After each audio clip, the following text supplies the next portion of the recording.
Good morning, મારું નામ જવ્યાશ્યામ છે. હું ધોરણ 6 માં અભ્યાસ કરું છું.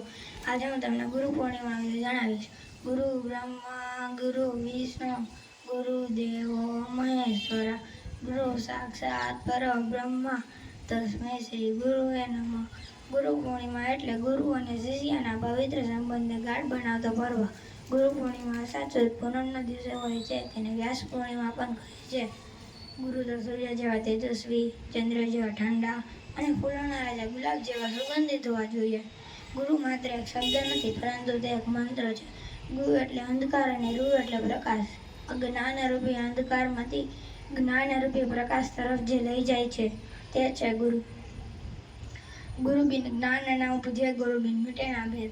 ગુરુ બિન સંશય ના મીટે, પછી ભલે વાંચો ચારો વેદ. ગુરુ પોતાના સ્પર્શથી શિષ્યનું જીવન પ્રકાશમય બનાવી દે છે. તે તો પારસમણી જેવા છે. આજના યુગમાં યુવા પેઢીને એમ થાય છે કે આપણી પાસે સ્માર્ટફોન તેમજ કોમ્પ્યુટર જેવા ઉપકરણો છે, જેમાં ઇન્ટરનેટનો ઉપયોગ કરીને આપણે બધી જ માહિતી મેળવી શકીએ છીએ. તો ગુરુની શી જરૂર છે?